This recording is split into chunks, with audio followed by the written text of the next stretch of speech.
राजधानी एक्सप्रेस के first class coach में एक कर्नल ने एक साधारण सी दिखने वाली अधेड़ उम्र की महिला के प्रति अपना अहंकार दिखाना शुरू कर दिया।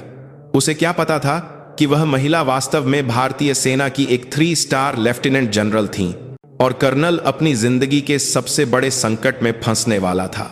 यह मुलाकात अंततः उस गलती और त्रासदी की सच्चाई को सामने लाने वाली थी जिसे उसने पिछले 20 सालों से छुपा रखा था। ट्रेन अंधेरे को चीरती हुई फिसल रही थी, यहां तक कि उसकी आवाज भी खामोशी में डूब गई थी। पहियों की एक लय में आती खटखट की आवाज खिड़की के बाहर तेजी से गुजरती रोशनियों के साथ मिलकर एक अजीब सा सम्मोहन पैदा कर रही थी। अंजलि सिंह राठौड़ ने अपनी बंद आंखें धीरे से खोलीं। यह कहना मुश्किल था कि ऐसा थकान के कारण था जिसने उनके तंत्रिकाओं को कमजोर कर दिया था या कोई अशुभ संकेत उनकी नसों में दौड़ रहा था। उधमपुर का यह सफर सिर्फ एक आधिकारिक दौरा नहीं था, यह अतीत के एक भूत को वर्तमान की अदालत में खींचकर लाने, उनकी सैन्य जिंदगी की एक विशाल गांठ को खोलने की यात्रा थी। उन्होंने अपने सलीकेदार काले कोट को ठीक किया। कोट के अंदर उनके शरीर पर बिना एक भी सिलवट के पूरी तरह से इस्त्री की हुई वर्दी थी। कंधे पर लगे 3 सितारे जो उनके पद का भारी प्रतीक थे, कोट के नीचे छिपे हुए थे। इस समय वह सिर्फ एक थकी हुई अधेड़ उम्र की महिला दिख रही थीं और वह यही चाहती थीं। अनावश्यक ध्यान और अतिरिक्त औपचारिकताएं हमेशा उन्हें एक कवच में कैद कर देती थीं। तभी सामने की सीट पर बैठे उस आदमी ने अपनी टांगें एक दूसरे पर रखते हुए लापरवाही से उनके जूते को ठोकर मार दी। उसने माफी नहीं मांगी, इसके बजाय उसने नाक सिकोड़ते हुए उन्हें ऊपर से नीचे तक घूरा। अच्छी तरह से इस्त्री किया हुआ सूट, महंगी दिखने वाली घड़ी और घमंड से चमकती आंखें, वह समाज के उन लोगों में से था जो अपनी हैसियत दिखाने के लिए बेचैन रहते हैं। उसने अंजलि के कोट के नीचे से झांकती वर्दी वाली पैंट और बूट के सिरे को देखकर अपने होंठ सिकोड़े। आजकल तो फौजी भी ऐसे फर्स्ट क्लास में सफर करने लगे हैं। टैक्स पेयर के पैसों पर ऐश करना तो कोई इनसे सीखे। आवाज बहुत ऊंची नहीं थी, लेकिन आसपास का ध्यान खींचने के लिए काफी थी। कुछ यात्री दिलचस्पी से उनकी ओर देखने लगे। अंजलि ने कोई प्रतिक्रिया नहीं दी। इस तरह की झड़पें उनके लिए रोजमर्रा की जिंदगी का एक जाना पहचाना हिस्सा थीं। उन्होंने अपने लंबे अनुभव से सीखा था कि नजरअंदाज करना ही सबसे अच्छा उपाय है। उन्होंने फिर से अपनी आंखें बंद कर लीं और खिड़की के बाहर के अंधेरे पर ध्यान केंद्रित करने की कोशिश की, लेकिन वह आदमी रुकने के मूड में नहीं लग रहा था। वह आगे की ओर झुका और अपनी व्यंग्यात्मक आवाज को और ऊंचा किया।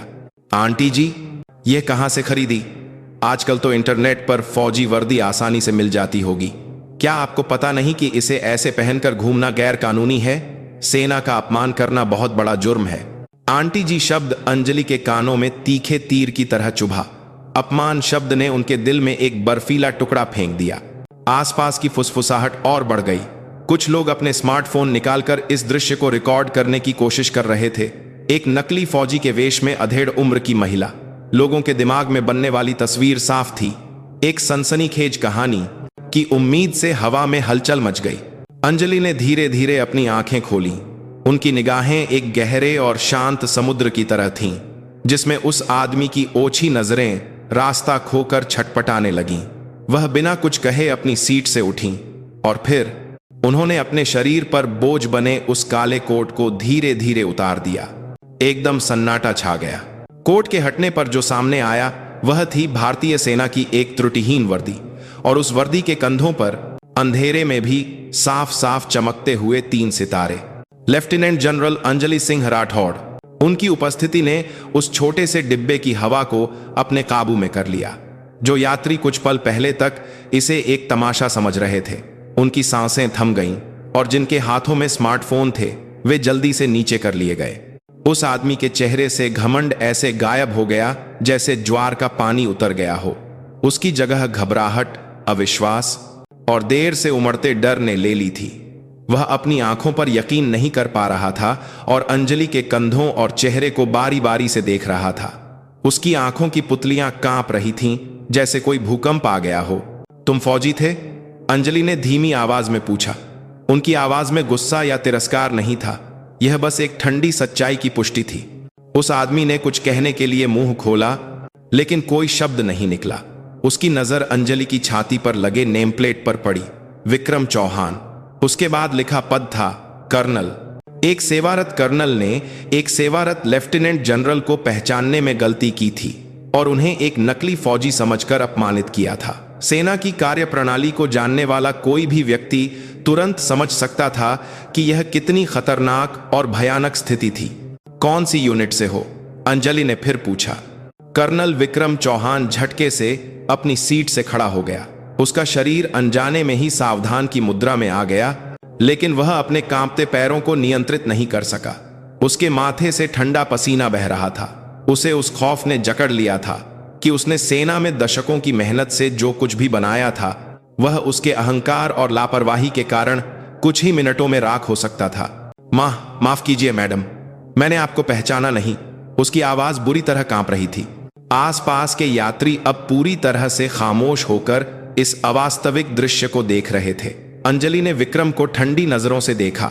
उनकी निगाहें उसके बहानों को चीरकर उसके अतीत, वर्तमान और घमंड से भरी आत्मा के अंदर तक झांक रही थीं। और ठीक उसी पल उन्हें एहसास हुआ, यह आदमी सिर्फ आज मिला कोई बदतमीज अफसर नहीं था। उनकी यादों की गहराई में, जिसे वे भूलने की कोशिश कर रही थीं, एक धुंधला चेहरा उभरा। एक युवा जोशीला अफसर जो अपने फैसलों पर अंधा विश्वास करता था और अंत में सबको एक त्रासदी की ओर धकेल दिया था। विक्रम चौहान। अंजलि ने धीरे से उसका नाम पुकारा। यह कोई सवाल नहीं था, यह एक भूले हुए बुरे सपने के नाम की पुष्टि थी। विक्रम सिर नहीं उठा सका, लेकिन उसने अंजलि की आवाज के लहजे में आए सूक्ष्म बदलाव को महसूस किया। यह एक वरिष्ठ अधिकारी की अपने मातहत को डांटने वाली आवाज नहीं थी। इसमें कहीं अधिक गहरी, जटिल और पुरानी भावनाएं मिली हुई थीं। उसने सिर उठाकर सावधानी से अंजलि का चेहरा देखा। समय के निशान उसके चेहरे पर थे, लेकिन वे तीखी आंखें और दृढ़ जबड़ा वैसा ही था। यादों के उस पार, खून और बारूद की गंध से भरे उस दिन की त्रासदी में उसे घूरती हुई वही आंखें। क्या आप 20 साल पहले 7वीं डिवीजन की स्काउट यूनिट में मेजर अंजलि सिंह राठौड़ हैं? विक्रम की आवाज लगभग रोने जैसी थी। उसके दिमाग में अब सामने खड़ी लेफ्टिनेंट जनरल नहीं थी, बल्कि उसकी युवावस्था की गलतियां, अहंकार और उसके कारण मारे गए एक जवान का चेहरा घूम रहा था। ट्रेन के डिब्बे की हवा शीशे की तरह भारी हो गई। दोनों की निगाहें हवा में टकराईं। यह सिर्फ पदों का मिलन नहीं था, यह 20 साल के लंबे समय को पार कर एक भयानक त्रासदी के घटना स्थल पर रुके हुए दो समयों का फिर से जुड़ने का क्षण था। दरार पड़नी शुरू हो चुकी थी। खामोशी इतनी तीखी थी कि उसे चाकू से काटा जा सकता था। ऐसा लग रहा था जैसे राजधानी एक्सप्रेस के कोच का सारा शोर उन दोनों के बीच खड़ी एक अदृश्य दीवार में समा गया हो। कर्नल विक्रम चौहान का चेहरा कागज की तरह सफेद पड़ गया था। मेजर अंजलि राठौड़। जैसे ही उसने अपने मुंह से यह नाम लिया, उसे ऐसा लगा जैसे उसने 20 साल पहले की गीली मिट्टी की गंध के साथ अपने साथी की चीख फिर से सुन ली हो। उसने सोचा था कि वह भूल गया है। नहीं, वह भूला नहीं था, बल्कि उसने उसे सफलता और पदोन्नति के मोटे कवच के नीचे जबरदस्ती दफन कर दिया था। लेकिन वह कवच अब उसके सामने खड़ी उस महिला, जो अब एक लेफ्टिनेंट जनरल बन चुकी थी, के सामने टुकड़ों में बिखर रहा था। अंजलि ने जवाब देने के बजाय उसे चुपचाप देखा। उनकी आंखों में हां या नहीं जैसी साधारण स्वीकृति या अस्वीकृति से परे एक गहराई थी। वे आंखें विक्रम की आत्मा से सवाल कर रही थीं। उस दिन के बाद तुम कैसे जिए? क्या तुमने एक पल के लिए भी सच में पश्चाताप किया? आसपास के यात्री भ्रमित भाव से दोनों को बारी बारी से देख रहे थे। जो घटना शुरू में सेना के अनुशासन का एक छोटा मोटा मामला लग रही थी, वह अब एक अज्ञात अतीत की कहानी से जुड़ी एक गंभीर नाटक में बदल रही थी। एक ट्रेन अटेंडेंट ने सावधानी से पास आकर पूछा कि क्या कोई समस्या है, लेकिन अंजलि ने एक हल्के हाथ के इशारे से उसे दूर कर दिया। यह उन दोनों का निजी मामला था, जिसमें कोई और दखल नहीं दे सकता था। बैठ जाओ कर्नल चौहान। अंजलि की आवाज शांत थी, लेकिन उसमें एक ऐसा वजन था जिसे टाला नहीं जा सकता था। वह पहले अपनी सीट पर बैठी और अपने बिखरे हुए कोट को बड़े सलीके से अपने घुटनों पर रख लिया। विक्रम जैसे किसी धागे से कटी कठपुतली हो, चरमराता हुआ अपनी सीट पर बैठ गया। उसकी पीठ पसीने से भीग गई थी और उसके महंगे सूट का कपड़ा चिपचिपा और घिनौना महसूस हो रहा था। उधमपुर पहुंचने में अभी करीब 1 घंटा बाकी था। उस दौरान दोनों के बीच एक शब्द भी नहीं बोला गया। लेकिन वह खामोशी किसी भी बातचीत से ज्यादा कहानियां बयां कर रही थी। विक्रम के दिमाग में एक तूफान चल रहा था। वह हताशा में यादों को फिर से जोड़ने की कोशिश कर रहा था। उस दिन का ऑपरेशन, उसका बहादुरी भरा फैसला, जैसा कि उसने खुद को यकीन दिलाते हुए उसे महिमा मंडित किया था, वह मूर्खतापूर्ण हमला। ऑपरेशन की विफलता का दोष चतुराई से अपनी वरिष्ठ अधिकारी मेजर अंजलि राठौड़ पर डालना और खुद को एक ऐसे सक्षम अधिकारी के रूप में पेश करना जिसने संकट की स्थिति में निर्णायक फैसला लिया था। मेजर राठौड़ को उस घटना के कुछ समय बाद ही दूसरी यूनिट में स्थानांतरित कर दिया गया था और उसने उस घटना को अपने करियर में एक सफल सीढ़ी के रूप में इस्तेमाल किया। तो फिर वह इतने सालों बाद इस तरह से दोबारा क्यों प्रकट हुई? ट्रेन आखिरकार उधमपुर स्टेशन पहुंची। भारी धातु के रुकने की आवाज के साथ तनाव भी कुछ देर के लिए टूट गया। लोग अपना सामान उठाकर उतरने लगे।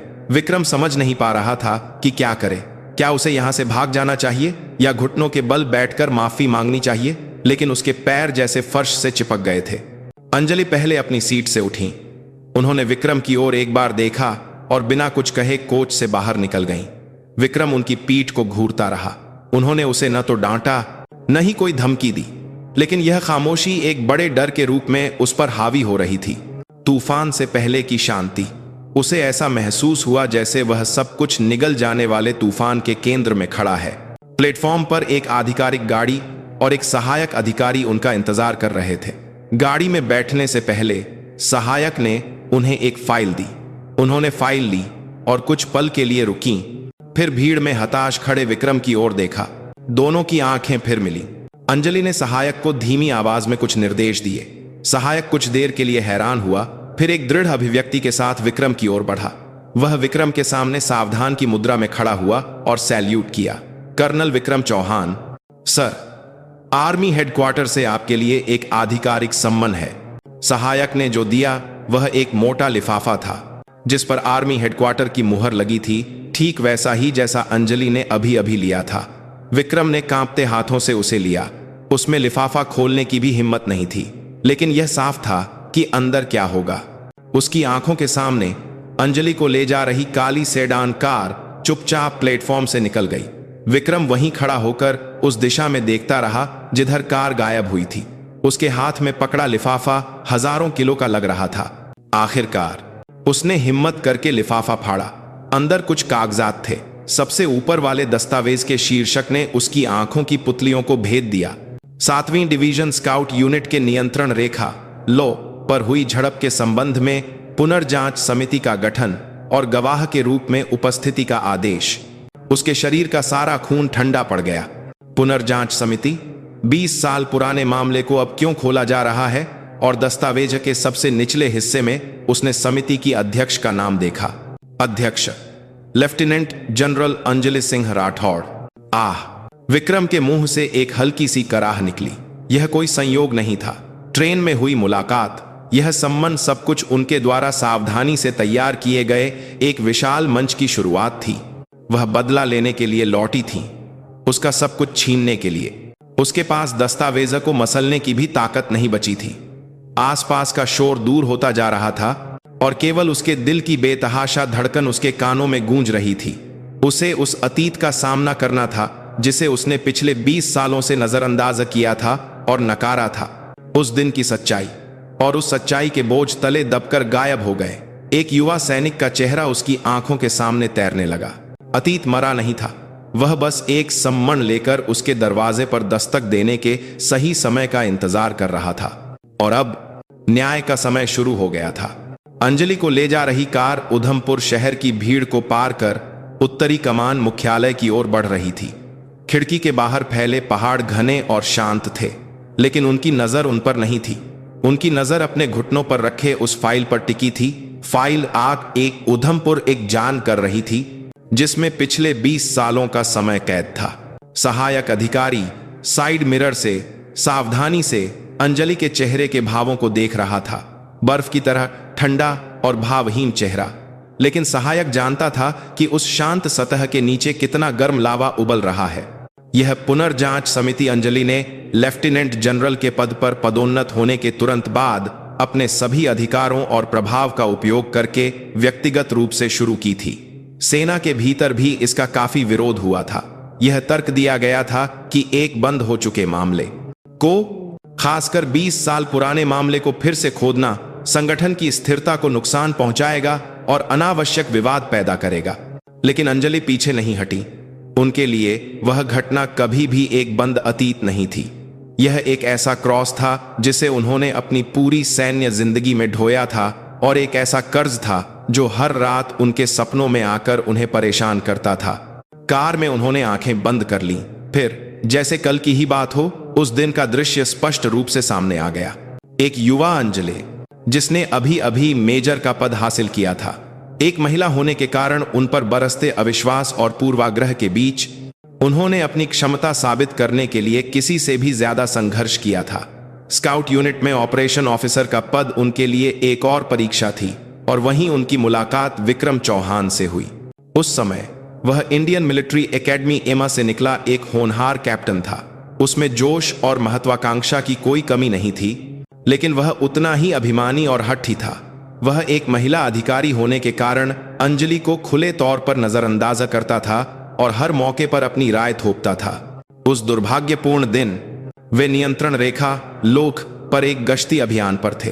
अप्रत्याशित कोहरा और खराब संचार, सब कुछ अशुभ लग रहा था। अंजलि ने अपने अनुभव और अंतर्ज्ञान पर भरोसा करते हुए यूनिट को पीछे हटने का आदेश दिया, लेकिन विक्रम ने इसे एक कायरतापूर्ण निर्णय कहकर मजाक उड़ाया। उसने दावा किया कि उसने दुश्मन के निशान देखे हैं और यह मौका है कि दुश्मन के ठिकाने पर हमला किया जाए। उसकी भड़काऊ बातों से युवा सैनिकों का खून खौल उठा।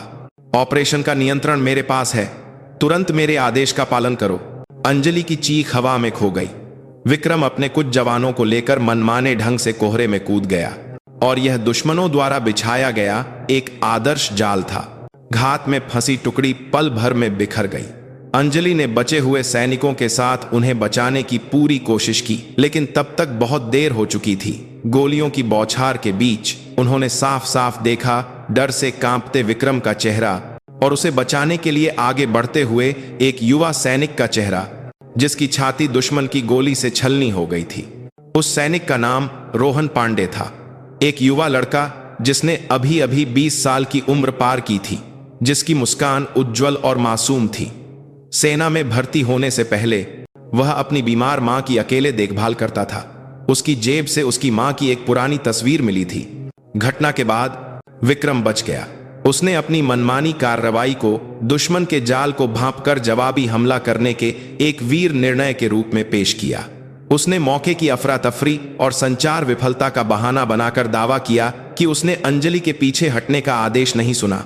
उसने अंजलि के कुछासी धार के बाद ही इस समाजतन हती, यहां तक संकेत दिया कि एक अनिर्णायक कमांडर के कारण और बड़े नुकसान को नहीं रोका जा सका।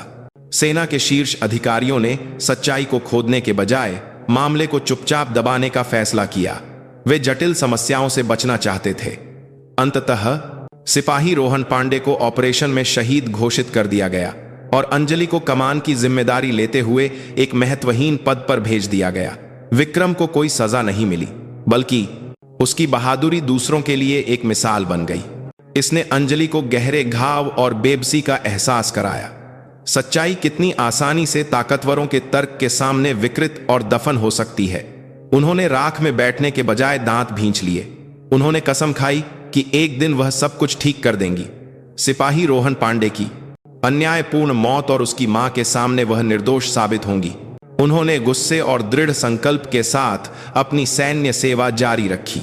उन्होंने पूर्वाग्रहों से लड़ाई लड़ी, अन्याय से समझौता नहीं किया, और केवल अपनी योग्यता के बल पर अपना रास्ता बनाया। उन्होंने दूसरों से कई गुना ज्यादा मेहनत की। इस तरह एक एक कदम चढ़ते हुए जब आखिरकार उन्होंने अपने कंधे पर 3 सितारे लगाए, तो उन्हें एहसास हुआ कि समय आ गया है। 20 साल पुराने सैन्य रिकॉर्ड या तो नष्ट कर दिए गए थे या उन तक पहुंचना असंभव था, लेकिन उन्होंने हार नहीं मानी। उन्होंने अपने सभी संपर्कों और अधिकारों का उपयोग करके धूल भरे गोदामों की तलाशी ली और उस समय के घटना से जुड़े लोगों का पता लगाया। तभी कुछ साल पहले पकड़े गए एक पाकिस्तानी सेना के अधिकारी के बयान रिकॉर्ड में उन्हें एक महत्वपूर्ण सुराग मिला। वह उस समय उस झड़प वाले इलाके का पाकिस्तानी कमांडर था। उसकी गवाही ने स्पष्ट रूप से साबित कर दिया कि विक्रम के दावे कितने बेबुनियाद और झूठे थे। यह राख में छिपी सच्चाई को उजागर करने वाली एक गर्म चिंगारी थी। हम पहुंच गए मैडम, सहायक की आवाज ने अंजलि को अपनी लंबी सोच से जगाया। कार अपने गंतव्य पर पहुंच चुकी थी। उन्होंने कार से उतरते हुए दृढ़ चेहरे से कहा, कल की समिति में शामिल होने वाले गवाहों की सूची फिर से जांचो। खासकर पाकिस्तान से आए उस गवाह की सुरक्षा पर विशेष ध्यान देना। जी मैडम।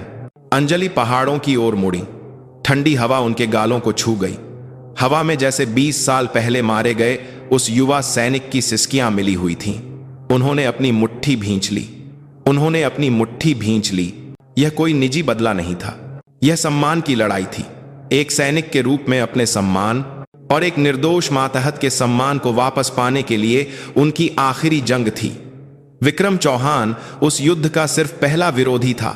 उसके पीछे छिपे सच्चाई से मुंह मोड़ने वाले विशाल संगठन की जड़ता और अन्याय से भी वह लड़ने को तैयार थीं। कल जब अदालत का दरवाजा खुलेगा तो सब कुछ शुरू हो जाएगा। विक्रम चौहान घर नहीं लौटा। उसने उधमपुर शहर के एक साधारण से होटल में एक कमरा ले लिया।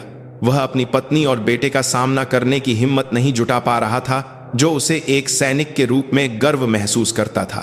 कमरे में उसने अपनी टाई को बेरुखी से खींचकर फेंक दिया और अपनी शर्ट के कुछ बटन तोड़ दिए। उसका दम घुट रहा था।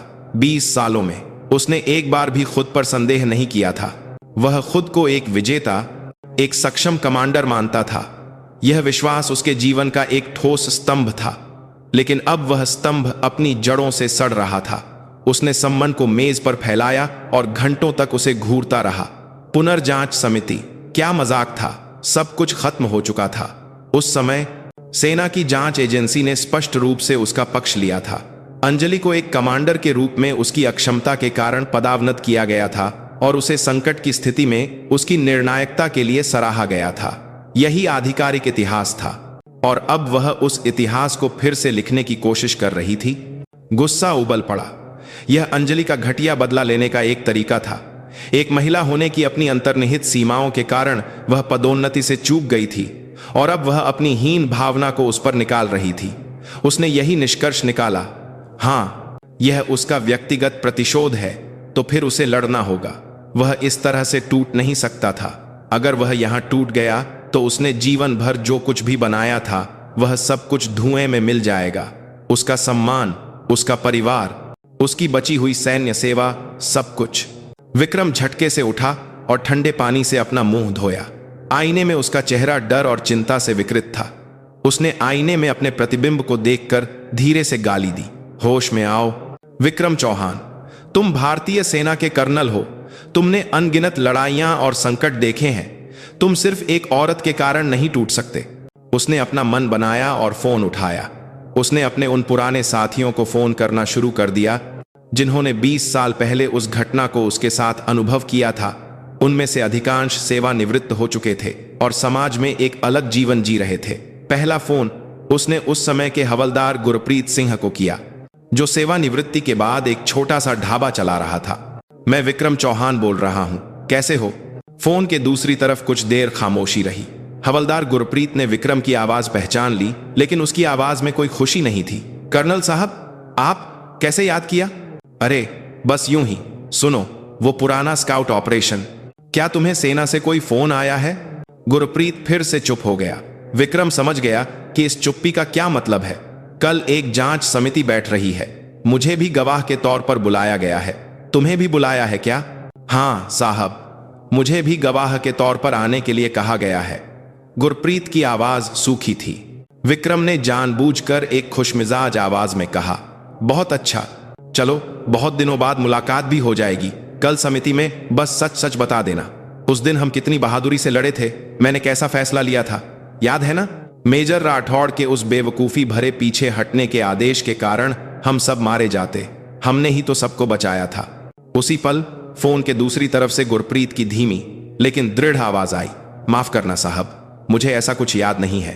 विक्रम का दिल धक से बैठ गया। क्या मतलब है तुम्हारा? गुरप्रीत, तुम भी ऐसा क्यों कह रहे हो? 20 सालों से हर रात मैंने रोहन का सपना देखा है। मेरे सामने गोली खाकर गिरते हुए उस लड़के का चेहरा एक दिन के लिए भी नहीं भूला। मैं अब और झूठ बोलकर नहीं जीना चाहता। कल समिति में मैं वही कहूंगा जो मैंने देखा और अनुभव किया था। टुक। फोन एक तरफा काट दिया गया। विक्रम ठंडे रिसीवर को पकड़े कुछ देर तक स्तब्ध खड़ा रहा। विश्वासघात की भावना के साथ उसकी रीढ़ में एक ठंडी सिहरन दौड़ गई। उसने कुछ और लोगों को फोन किया, लेकिन प्रतिक्रिया समान थी। किसी ने फोन नहीं उठाया और किसी ने मुश्किल में होने का बहाना बनाकर बात टाल दी। वे सब जानते थे उस दिन की सच्चाई, और 20 साल का समय उनके विवेक पर बोझ डालने के लिए काफी था। विक्रम लड़खड़ाता हुआ कुर्सी पर बैठ गया। वह अकेला था। उसके द्वारा खड़ी की गई झूठ की दीवारें हर तरफ से दरक रही थीं और ढह रही थीं। उसने हताशा में अपने आत्मरक्षा तंत्र को सक्रिय किया। नहीं, वे सब अंजलि द्वारा खरीदे गए या धमकाए गए हैं। वह अपनी शक्ति का उपयोग करके गवाहों को नियंत्रित कर रही है। ऐसा सोचे बिना वह सहन नहीं कर सकता था। वह रात भर सो नहीं पाया। वह अपनी यादों, अपने द्वारा बनाए गए इतिहास से चिपका रहा। वह एक पीड़ित था, एक प्रतिभाशाली, लेकिन एक महिला वरिष्ठ अधिकारी की ईर्ष्या और अक्षमता के कारण बलि का बकरा बना एक दुर्भाग्यपूर्ण अधिकारी। कल की समिति में उसे यही कहानी दोहरानी थी।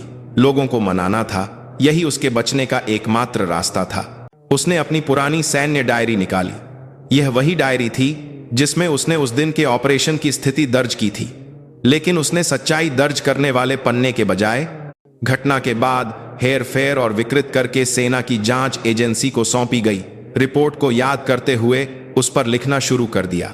जैसे जैसे वह एक एक अक्षर झूठ लिखता गया, उसकी आत्मा थोड़ी थोड़ी करके खत्म होती जा रही थी। उसने सच्चाई से लड़ने का फैसला किया, लेकिन वह वास्तव में जिससे लड़ रहा था वह अंजलि या उसके पुराने साथी नहीं थे। वह उसकी अपनी याददाश्त और उसका अपना विवेक था, और उस लड़ाई में वह पहले ही हार रहा था। अगली सुबह उधमपुर में उत्तरी कमान मुख्यालय की एक इमारत में स्थापित विशेष सुनवाई कक्ष भारी तनाव से भरा था। यह वह जगह थी जहां पुनर्जांच समिति की बैठक होनी थी। कमरे के बीच में एक विशाल यू आकार की मेज रखी थी और अध्यक्ष की कुर्सी पर लेफ्टिनेंट जनरल अंजलि सिंह राठौड़ पहले से ही बैठी थीं। उनके दोनों ओर कानून, निगरानी और संचालन जैसे विभिन्न क्षेत्रों के विशेषज्ञों से बनी समिति के सदस्य दृढ़ चेहरों के साथ बैठे थे। उनकी निगाहें गवाह के कटघरे की ओर थीं। कर्नल विक्रम चौहान जैसे किसी फांसी पर चढ़ाए जाने वाले कैदी की तरह दृढ़ कदमों से सुनवाई कक्ष में दाखिल हुआ। रात भर न सो पाने के कारण उसकी आंखें लाल थीं और उसका चेहरा पीला पड़ गया था। उसने जानबूझकर अपनी कमर सीधी की और अध्यक्ष की कुर्सी पर बैठी अंजलि का सामना किया। उनका चेहरा कल की तरह ही भावहीन था। उनकी इस बात शांति ने विक्रम को और भी परेशान कर दिया। अगर वह गुस्सा या तिरस्कार दिखाती तो जवाब देना आसान होता। गवाह कर्नल विक्रम चौहान गवाह के कटघरे में बैठे। अंजलि की आवाज कमरे में गूंजी। विक्रम निर्धारित स्थान पर बैठ गया। उसके पीछे दर्शकों की सीटों पर कुछ सैन्य अधिकारियों के साथ एक साधारण सी दिखने वाली अधेड़ उम्र की महिला चुपचाप बैठी थी। विक्रम ने उसे नहीं पहचाना। समिति की कार्यवाही शुरू हुई। अंजलि ने कोई जल्दबाजी नहीं की। उन्होंने पहले 20 साल पहले तैयार की गई आधिकारिक घटना रिपोर्ट को धीरे धीरे पढ़ा। रिपोर्ट की सामग्री विक्रम के पक्ष में लिखी गई थी। अस्पष्ट परिस्थितियों में कमांडर की अनुपस्थिति में अगले वरिष्ठ अधिकारी के स्वतंत्र निर्णय के अनुसार वीर झड़प दुश्मन को भारी नुकसान पहुंचाया, लेकिन दुर्भाग्य से हमारी तरफ से सिपाही रोहन पांडे का बलिदान हुआ। रिपोर्ट पढ़े जाने के दौरान विक्रम ने कुछ पल के लिए राहत महसूस की। यह आधिकारिक रिकॉर्ड है, इसे पलटना आसान नहीं होगा। उसने कल रात तैयार की गई अपनी दलीलों को मन ही मन दोहराया। पढ़ना समाप्त होने पर अंजलि ने कागजात से नजरें हटाईं और सीधे विक्रम को देखा। कर्नल चौहान, क्या आप इस रिपोर्ट की सामग्री से सहमत हैं? जी मैडम, मैं सहमत हूं, विक्रम ने बिना किसी हिचकिचाहट के जवाब दिया। उसने अपनी आवाज में जोर देने की कोशिश की। ठीक है, तो फिर उस दिन की स्थिति को अपनी जुबान से विस्तार से समझाओ। यही वह क्षण था जिसका वह इंतजार कर रहा था। विक्रम ने अपनी तैयारी के अनुसार धारा प्रवाह बोलना शुरू कर दिया। घना कोहरा और संचार विफलता, दुश्मन का अप्रत्याशित हमला। उसने दावा किया कि उस समय की operation officer major Anjali Rathore घबरा गई थीं और स्पष्ट निर्देशों के बिना केवल पीछे हटने की बात दोहरा रही थीं, जिससे सैनिकों का मनोबल गिर रहा था। मैंने महसूस किया कि इस तरह पीछे हटना एक सैनिक के लिए अपमान की बात है और इससे दुश्मन द्वारा पीछा किए जाने पर और भी बड़ा नुकसान हो सकता है। इसीलिए मैंने खुद जवानों का नेतृत्व करते हुए दुश्मन के संभावित घात वाले स्थान पर जवाबी हमला किया। मेरा फैसला सही था। दुश्मन हमारे बहादुरी भरे हमले से घबरा गया और ठीक से मुकाबला नहीं कर सका और पीछे हट गया। इस प्रक्रिया में दुर्भाग्य से सिपाही रोहन पांडे दुश्मन की एक गोली से शहीद हो गए, लेकिन अगर मेरा फैसला न होता तो पूरी यूनिट के मारे जाने का खतरा था। उसकी आवाज ऊंची और आत्मविश्वास से भरी होती जा रही थी। वह अपनी ही बातों में खोता जा रहा था। वह एक आदर्श दुखद नायक की भूमिका निभा रहा था। कुछ समिति सदस्य भी उसकी बातों पर सिर हिलाते हुए दिखाई दिए। उसकी गवाही समाप्त होने पर सुनवाई कक्ष में कुछ देर के लिए खामोशी छा गई। अंजलि बिना किसी भाव परिवर्तन के उसकी बातें सुन रही थीं। उन्होंने हाथ उठाकर अगले गवाह को बुलाया। अगले गवाह श्री गुरप्रीत सिंह को बुलाया जाए। दरवाजा खोलकर जो व्यक्ति अंदर आया वह कल रात विक्रम से बात करने वाला हवलदार गुरप्रीत सिंह था, अब एक साधारण अधेड़ उम्र का आदमी। वह गवाह के कटघरे में बैठा और विक्रम का चेहरा देखने से बचते हुए सिर झुका लिया। गवाह उस समय के ऑपरेशन में हवलदार का पद संभाल रहा था, सही है? जी सही है। तुमने अभी अभी कर्नल विक्रम चौहान की गवाही सुनी होगी। क्या तुम्हारी याददाश्त उस दिन से मेल खाती है? गुरप्रीत कुछ देर तक अपने होंठ चबाता रहा, फिर आखिरकार उसने हिम्मत करके सिर उठाया। उसकी आंखें लाल थीं। उसने सीधे विक्रम की ओर देखते हुए कहा, नहीं मैडम, सब कुछ झूठ है। कमरे में हलचल मच गई। विक्रम का चेहरा सख्त हो गया। गुरप्रीत की आवाज कांप रही थी, लेकिन उसके हर शब्द में ताकत थी। उस दिन मेजर अंजलि राठौड़ ने स्पष्ट और दृढ़ता से पीछे हटने का आदेश दिया था। उन्होंने कहा था कि कोहरा बहुत घना है और दुश्मन की संख्या का पता नहीं है, इसलिए किसी भी तरह की अनावश्यक झड़प से बचना चाहिए। लेकिन कैप्टन विक्रम चौहान ने उस आदेश का मजाक उड़ाते हुए कहा कि औरतें जंग नहीं लड़ सकती और हमसे कहा कि यह दुश्मन को खत्म करने का सुनहरा मौका है। हम युवा सैनिक उसके जोश में आ गए। उसकी गवाही विक्रम द्वारा बनाए गए वीरता के आख्यान से सीधे टकराई। कैप्टन चौहान हमें कोहरे में जिस जगह ले गए वह दुश्मन का संभावित घात वाला स्थान नहीं था। वह हमें फंसाने के लिए दुश्मन द्वारा बनाया गया एक आदर्श कत्लगाह था। चारों तरफ से गोलियां बरस रही थीं और हम कुछ नहीं कर सकते थे। जैसे ही गोलियों की आवाज शुरू हुई, कैप्टन चौहान सबसे पहले जमीन पर लेट गए और अपना सिर पकड़कर कांपने लगे। वह कोई हीरो नहीं थे, वह बस एक डरे हुए नौसिखिया अफसर थे। झूठ! विक्रम अपनी सीट से उठकर चिल्लाया, यह आदमी अंजलि से मिला हुआ है और झूठी गवाही दे रहा है। चुप रहो! अंजलि की ठंडी आवाज ने उसकी चीख को दबा दिया। गवाही में बाधा डाली तो बाहर निकाल दिया जाएगा। गुरप्रीत ने आंसू बहाते हुए अपनी बात जारी रखी। तभी सिपाही रोहन पांडे ने डरे हुए कैप्टन चौहान को बचाने के लिए रेंगते हुए आगे बढ़ने की कोशिश की और उसकी छाती में गोली लग गई। रोहन कैप्टन चौहान को बचाने की कोशिश में मारा गया। वह दुश्मन की किसी आवारा गोली से नहीं मरा था। उसकी मौत स्पष्ट रूप से कैप्टन विक्रम चौहान के अहंकार, मनमानी और कायरता के कारण हुई थी। गुरप्रीत के आखिरी शब्द एक चीख की तरह थे। सुनवाई कक्ष की हवा बर्फ की तरह जम गई। विक्रम कांपता हुआ अपनी सीट पर बैठ गया। उसके झूठ के आदर्श महल में पहली दरार पड़ चुकी थी और यह तो बस शुरुआत थी। न्याय का पर्दा अभी अभी उठा था। गुरप्रीत सिंह की गवाही ने सुनवाई कक्ष का माहौल पूरी तरह से बदल दिया।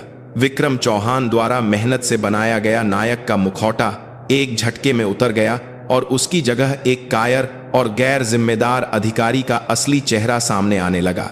समिति के सदस्य अब विक्रम को भरोसे की नजर से नहीं देख रहे थे और उसके दावों का कोई मतलब नहीं रह गया था। अंजलि ने लड़खड़ाते विक्रम को सांस लेने का भी मौका नहीं दिया। जैसे कोई कुशल सर्जन घाव को सटीक रूप से काटता है, वैसे ही उन्होंने तीखे और लगातार सवाल पूछने शुरू कर दिए। कर्नल चौहान, उस समय के ऑपरेशन क्षेत्र के भूगोल का विस्तार से वर्णन करें। विक्रम घबरा गया। उसने 20 साल पहले के भूगोल को ठीक से याद करने की कोशिश की, लेकिन तनाव और डर के कारण उसका दिमाग खाली हो गया था। वह हकलाते हुए अस्पष्ट रूप से भूगोल के बारे में कुछ कहने लगा। उसी क्षण अंजलि ने पीछे की स्क्रीन पर एक विशाल सैन्य नक्शा दिखाया। यह 20 साल पहले के ऑपरेशन क्षेत्र की सटीक सैटेलाइट तस्वीर और समोच्च रेखाओं वाला नक्शा था। यह उस समय के ऑपरेशन क्षेत्र का नक्शा है। कर्नल चौहान जिस स्थान पर टुकड़ी का नेतृत्व करने का दावा कर रहे हैं वह यहां है। अंजलि ने लेजर पॉइंटर से नक्शे पर एक बिंदु की ओर इशारा किया।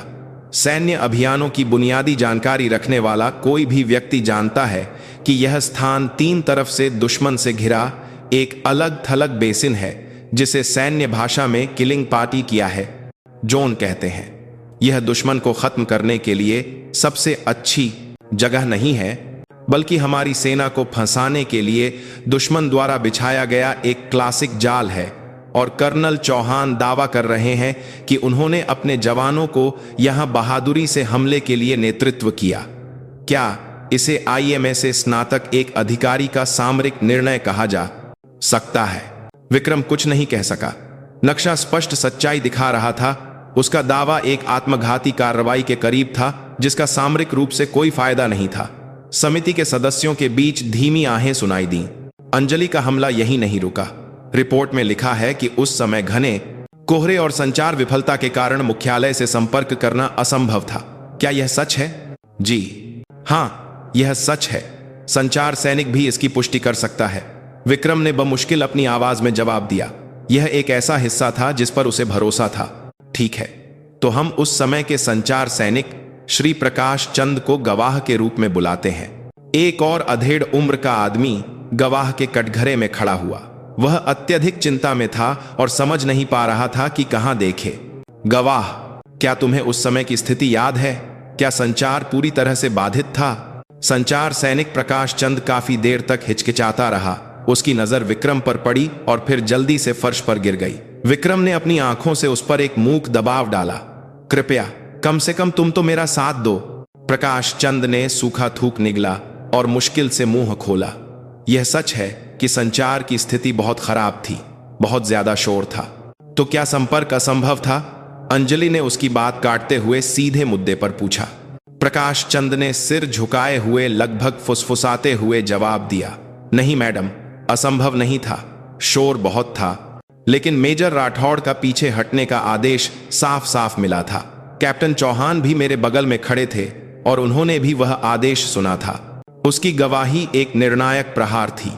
विक्रम का सबसे महत्वपूर्ण आधार कि उसने आदेश नहीं सुना था, जड़ से हिल गया था। उसने अंजलि के आदेश को स्पष्ट रूप से जानने के बावजूद जानबूझकर उसकी अवज्ञा की थी। यह स्पष्ट रूप से अवज्ञा का मामला था। विक्रम अब लगभग अपने होश में नहीं था। वह अपनी सीट से उठकर चिल्लाया, तुम सब पागल हो गए हो? सब अंजलि के पक्ष में हो? यह कोई सुनवाई नहीं है, यह एक साजिश है। उसका प्रलाप एक खोखली चीख थी। अंजलि ने ठंडी आंखों से उसे देखते हुए कहा, अभी खत्म नहीं हुआ है कर्नल चौहान। अभी तो हम उस दिन की सबसे महत्वपूर्ण सच्चाई तक पहुंचे भी नहीं हैं। अंजलि ने अगला डेटा स्क्रीन पर दिखाया। यह एक पुरानी फीकी पड़ चुकी तस्वीर थी।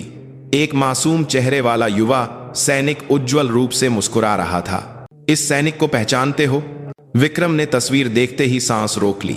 एक ऐसा चेहरा जिसे वह चाहकर भी नहीं भूल सकता था। एक ऐसा चेहरा जो 20 सालों से उसके अपराध बोध की सबसे गहरी परतों में छिपा था। सिपाही रोहन पांडे। अब इस शहीद सैनिक की कहानी सुनने का समय है। अंजलि की आवाज धीमी और भारी होकर पूरे सुनवाई कक्ष में गूंज गई। जैसे जैसे विक्रम के झूठ का एक एक छिलका उतरता गया, उसके अंदर सड़ रही सच्चाई की बदबू धीरे धीरे फैलने लगी। और उस सच्चाई के केंद्र में एक युवा सैनिक की अन्यायपूर्ण मौत थी। स्क्रीन पर सिपाही रोहन पांडे की तस्वीर ने सुनवाई कक्ष में मौजूद सभी का ध्यान तुरंत खींच लिया। उसका स्वाभाविक रूप से मुस्कुराता हुआ चेहरा युद्ध या मृत्यु से बिल्कुल भी मेल नहीं खाता था। वह बस एक साधारण स्वस्थ युवा था जिसने अभी अभी जीवन के वसंत में कदम रखा था। उस एक तस्वीर ने अब तक हुई सभी सैन्य शब्दावली और ऑपरेशन रिपोर्टों से ज्यादा शक्तिशाली रूप से उस दिन की त्रासदी की गवाही दी।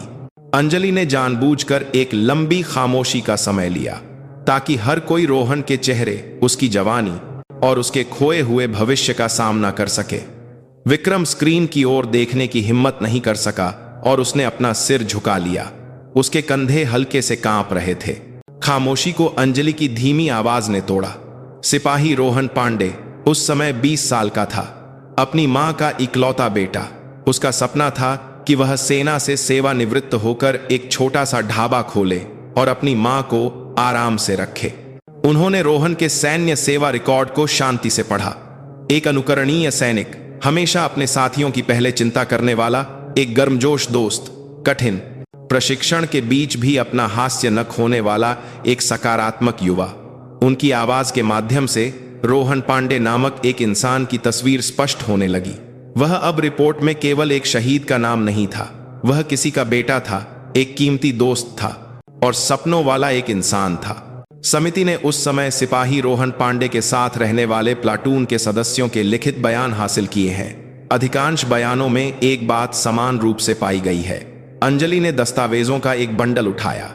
सिपाही रोहन पांडे अक्सर कहते थे कि वह मेजर अंजलि बाद हर में एक बात आज कर भाई हो गई है, राठौड़ का बहुत सम्मान करते हैं। वह कहते थे कि एक महिला होकर भी उनमें पुरुषों से ज्यादा मजबूत मानसिक शक्ति और उत्कृष्ट निर्णय लेने की क्षमता है। वह उन्हें एक सच्चा सैनिक मानते थे। इसके विपरीत उन्होंने कैप्टन विक्रम चौहान के बारे में अक्सर चिंता व्यक्त की। कई गवाहियों में कहा गया है कि उन्हें चिंता थी कि वह बहुत ज्यादा महत्वाकांक्षी हैं और अपने जवानों को खतरे में डाल सकते हैं। विक्रम अपने कान बंद कर लेना चाहता था। उसने सोचा था कि मरे हुए लोग बोलते नहीं हैं, लेकिन रोहन अपने साथियों की यादों में जीवित था और 20 साल बाद विक्रम के दिल में सबसे तीखा खंजर घोंप रहा था। उसी समय सुनवाई कक्ष का दरवाजा खुला और एक व्यक्ति अंदर आया। यह दर्शकों की सीटों में सबसे कोने में चुपचाप बैठी एक साधारण सी दिखने वाली अधेड़ उम्र की महिला थी। उसने समिति की अनुमति से धीरे धीरे गवाह के कटघरे की ओर चलना शुरू किया। उसके हाथ में एक पुराना फीका पड़ा हुआ खत था। विक्रम ने सिर उठाकर उस महिला को देखा। चेहरा कुछ जाना पहचाना लग रहा था, झुर्रियों और दुहक से थका हुआ चेहरा, लेकिन उसकी आंखों और होठों के कोनों में एक हल्का सा निशान स्क्रीन पर उज्जवल रूप से मुस्कुराते रोहन पांडे की छवि के साथ मेल खाता था। मां। विक्रम के मुंह से अनजाने में एक कराह जैसी आवाज निकली। हां, वह सिपाही रोहन पांडे की मां श्रीमती शांति पांडे थी।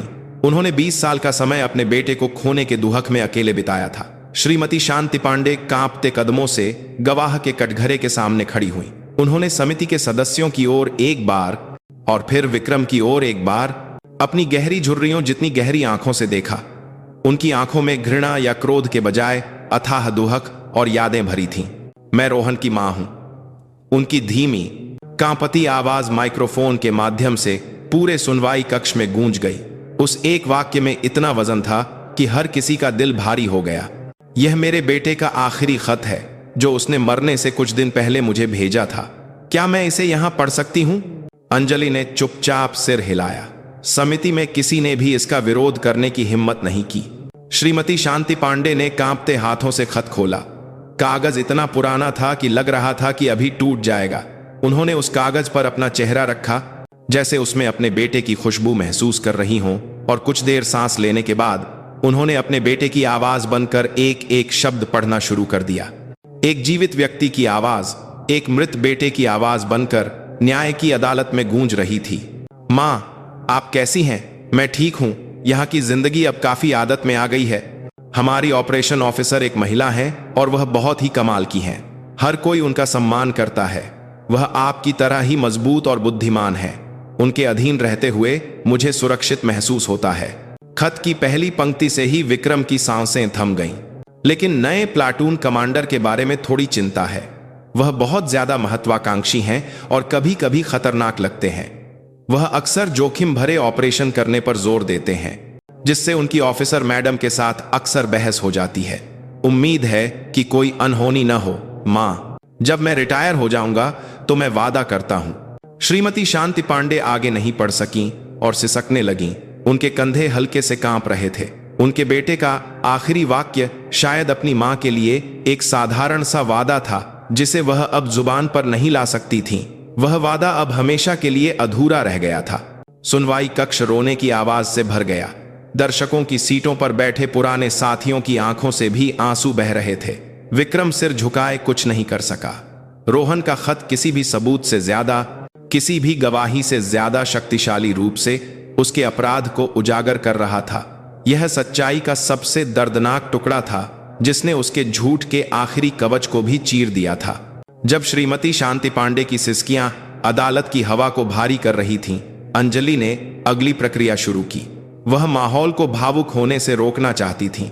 उनका लक्ष्य सहानुभूति जगाना नहीं, बल्कि स्पष्ट और वस्तुनिष्ठ तथ्यों के माध्यम से सच्चाई स्थापित करना था। अगले गवाह को बुलाया जाए। गवाह के अनुरोध पर उसकी सुरक्षा के लिए एक पर्दा लगाया जाए। समिति के निर्देश पर गवाह के कटघरे के चारों ओर एक अपारदर्शी पर्दा लगा दिया गया।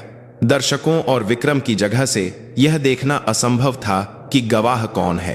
कुछ देर बाद एक आदमी अंदर आया और पर्दे के पीछे गवाह के कटघरे में बैठ गया।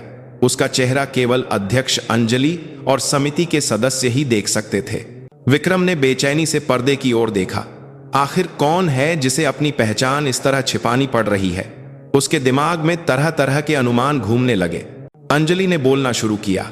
उनकी आवाज पहले से भी ज्यादा धीमी और भारी हो गई थी। गवाह, अपनी पहचान और आत्मसमर्पण से पहले की अपनी यूनिट और पद बताएं। पर्दे के पीछे से एक अनजान लहजे में आवाज आई। मेरा नाम जफर इकबाल है। मैं पाकिस्तानी सेना में मेजर था और 20 साल पहले मैं उस विवादित क्षेत्र का कमांडर था। उस एक वाक्य से सुनवाई कक्ष में सन्नाटा छा गया। पाकिस्तानी सेना का मेजर, उस समय का दुश्मन कमांडर, आज यहां गवाह के रूप में बैठा था। विक्रम को अपने कानों पर यकीन नहीं हुआ। उसने ऐसा कुछ कभी सोचा भी नहीं था। उसका दिल जैसे पैरों के नीचे आ गिरा। अंजलि ने जफर इकबाल से उस दिन की स्थिति को पाकिस्तानी सेना के दृष्टिकोण से समझाने का अनुरोध किया। जफर की आवाज शांत थी, लेकिन उसकी बातें चौंकाने वाली थीं। उस सुबह हमने देखा कि एक भारतीय गश्ती दल हमारे इलाके में काफी अंदर तक घुस आया था। कोहरा घना था, इसलिए लग रहा था कि वे भी रास्ता भटक गए हैं। हमारे मुख्यालय से उन्हें घेर कर खत्म करने का आदेश आया। उसने कुछ देर रुककर कहा, इसलिए हमने उन्हें अपने घात वाले स्थान पर फंसाने की योजना बनाई। हमने जानबूझकर कुछ शोर किया और निशान छोड़े ताकि ऐसा लगे कि हम घबराकर भाग रहे हैं। हम उनके जाल में फंसने का इंतजार कर रहे थे। विक्रम का चेहरा सफेद पड़ गया। जिस चीज को उसने दुश्मन के निशान समझा था, वह वास्तव में दुश्मन द्वारा जानबूझकर फेंका गया एक चारा था। लेकिन फिर एक दिलचस्प बात हुई। भारतीय गश्ती दल अचानक रुक गया और पीछे हटने की तैयारी करने लगा। शायद उनके कमांडर को कुछ गड़बड़ महसूस हो गई थी। हम निराश हो गए थे कि हमारा ऑपरेशन असफल हो गया।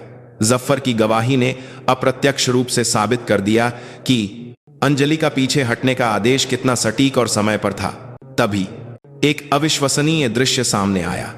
उनमें से कुछ लोग, शायद अपने कमांडर के आदेश की अवज्ञा करते हुए, अचानक हमारे घात वाले स्थान की ओर चिल्लाते हुए दौड़ने लगे। हम सब हैरान थे। यह क्या पागलपन है? वे खुद ही जाल में कूद रहे थे।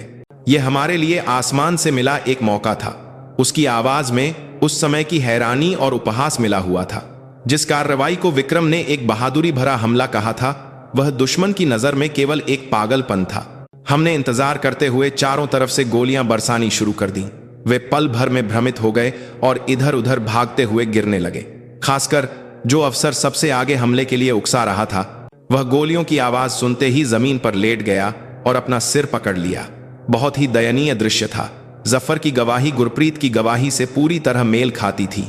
एक तीसरे पक्ष, और वह भी उस समय के दुश्मन कमांडर के मुंह से निकली यह गवाही, एक ऐसा निर्णायक सबूत था जिसका कोई खंडन नहीं किया जा सकता था। अंजलि ने आखिरी सवाल पूछा।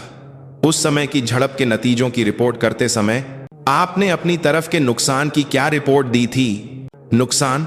हमारी तरफ कोई नुकसान नहीं हुआ था। कोई घायल भी नहीं हुआ। यह एक तरफा नरसंहार था। हमने उस लड़ाई को मूर्ख सुअरों का शिकार कहते हुए अपनी जीत की रिपोर्ट दी थी। मूर्ख सुअरों का शिकार, यह शब्द विक्रम के दिमाग में एक खंजर की तरह चुभ गया। यह उस लड़ाई की सच्चाई थी जिसे उसने 20 सालों तक अपनी वीरता की कहानी बनाया था। वह कोई नायक नहीं था, बल्कि एक मूर्ख सुअर था जिसने अपने जवानों को मौत के मुंह में धकेल दिया था और दुश्मन के लिए मजाक का पात्र बन गया था। पर्दे के पीछे का गवाह चला गया और सुनवाई कक्ष में केवल भारी खामोशी रह गई। विक्रम द्वारा बनाए गए सभी झूठ और आत्म धोखे अब बिना किसी निशान के गायब हो गए थे। उसे पूरी तरह से नग्न होकर अपनी घिनौनी सच्चाई का सामना करना था। अब कोई बहाना, कोई दलील संभव नहीं थी। सब कुछ खत्म हो गया था। जफर इकबाल की गवाही समाप्त होते ही विक्रम के अंदर कुछ ऐसा टूट गया जो उसे मजबूती से थामे हुए था। यह उसका 20 साल का अहंकार था। वह आत्म धोखे की दीवार थी जो उसे सच्चाई से मुंह मोड़ने पर मजबूर करती थी। जैसे ही वह दीवार ढही, दबे हुए अपराध बोध, भय और शर्मिंदगी की एक विशाल बाढ़ उसकी आत्मा को बहा ले गई। वह अब समिति या अंजलि का चेहरा नहीं देख सकता था। उसकी आंखों के सामने केवल एक ही दृश्य बार बार चल रहा था। कोहरे के बीच चारों तरफ से गोलियों की बौछार वाला नर्क का दृश्य, अपनी चीखों के साथ जमीन पर लेटा हुआ उसका कायर चेहरा और उसे बचाने के लिए रेंगते हुए आते रोहन पांडे का चेहरा। आखिरी पल में उसकी ओर बढ़ा हुआ रोहन का हाथ और अविश्वास से फैली हुई उसकी आंखें। आहा! विक्रम के मुंह से एक अस्पष्ट कराह निकली। उसने अपने दोनों हाथों से अपना सिर पकड़ लिया, जैसे वह अपने दिमाग में फूट रही उस दिन की यादों को रोकना चाहता हो। उसका शरीर बुरी तरह कांपने लगा। समिति के सदस्य और दर्शक सभी सांस रोके हुए उसके टूटने का दृश्य देख रहे थे। मैंने उसे मारा। उसकी आवाज इतनी धीमी थी कि लगभग सुनाई नहीं दे रही थी, लेकिन माइक्रोफोन के माध्यम से पूरे सुनवाई कक्ष में फैल गई। मैंने रोहन को मारा। मेरे अहंकार के कारण, मेरी महत्वाकांक्षा के कारण। वह लड़का। वह आगे कुछ नहीं कह सका और सिसकने लगा। यह कोई अभिनय नहीं था। यह उसकी आत्मा की सबसे गहरी परतों से फूटता हुआ एक देर से हुआ पश्चाताप और चीख थी। 20 सालों से जमे हुए झूठ के मुखौटे के टूटने का और उसके अंदर कैद कमजोर और कायर असली विक्रम चौहान के सामने आने का क्षण था। वह कुर्सी से फिसलकर जमीन पर बैठ गया। सेना के कर्नल का रुतबा जीवन भर बनाए रखा गया। एक सैनिक का गौरव, सब कुछ गायब हो गया था। वह बस अपने पापों के बोझ तले दबा एक कमजोर इंसान था। गलती हो गई। वह एक बच्चे की तरह रोते हुए माफी मांग रहा था। उसे यह भी नहीं पता था कि वह किससे माफी मांग रहा है। अंजलि से, मरे हुए रोहन पांडे से, उसकी मां से या खुद से। उसका रोना सुनवाई कक्ष में गूंज रहा था। किसी भी कठोर फैसले से ज्यादा अपने अपराध को स्वीकार करके टूटता हुआ उसका यह रूप ही न्याय का सबसे उत्तम रूप था। अंजलि ने ठंडे भाव से चुपचाप उसके इस दृश्य को देखा। उनकी आंखों की गहराई में एक बहुत ही सूक्ष्म हलचल हुई। क्या वह यही चाहती थी? एक इंसान का पूरी तरह से नष्ट हो जाना। लेकिन उनके मन में जो भर रहा था वह संतोष नहीं था, बल्कि एक गहरी शून्यता और कड़वाहट थी। 20 साल बहुत लंबा समय बीत चुका था। एक व्यक्ति का जीवन बर्बाद हो गया था और दूसरे को जीवन भर दर्द में जीना पड़ा था। अब सच्चाई सामने आने पर भी जो युवा जीवन चला गया था वह वापस नहीं आ सकता था। समिति के सदस्य और दर्शक सभी चुप थे। एक व्यक्ति के पूर्ण पतन के सामने कोई भी कुछ भी कहने की हिम्मत नहीं कर रहा था। विक्रम का रोना वहां मौजूद सभी से सवाल पूछ रहा था। सच्चाई क्या है? न्याय क्या है? और क्या क्षमा संभव है? कुछ समय बीतने पर जब विक्रम का रोना थोड़ा कम हुआ तो शांति पांडे, जो चुपचाप यह सब देख रही थीं, अपनी सीट से उठी। वह लड़खड़ाते कदमों से जमीन पर बैठे विक्रम के पास धीरे धीरे गईं। सभी की निगाहें उन पर टिक गईं। वह उस आदमी से क्या कहेंगी? क्या वह उसे थप्पड़ मारेंगी या उसे कोसेंगी? लेकिन उनका कार्य सभी की उम्मीदों से परे था। वह विक्रम के सामने रुकी और उसकी ओर चुपचाप अपना हाथ बढ़ाया। एक झुर्रियों भरा खुरदरा हाथ, जीवन भर संघर्ष करने वाली एक मां का हाथ। उस हाथ में तिरस्कार या क्रोध के बजाय गहरी सहानुभूति थी। श्रीमती शांति पांडे का हाथ हवा में हल्का सा कांप रहा था। यह विश्वास करना मुश्किल था कि यह हाथ उस दुश्मन की ओर बढ़ाया गया है जिसने उनके बेटे को छीन लिया था। इसमें कोई दुर्भावना नहीं थी। जमीन पर बैठे विक्रम ने सिर उठाकर उस हाथ को घूर कर देखा। वह समझ नहीं पा रहा था कि यह हाथ उसे उठाने के लिए बढ़ाया गया है या उसका गला पकड़ने के लिए। उसका दिमाग सभी निर्णय लेने की क्षमता खो चुका था।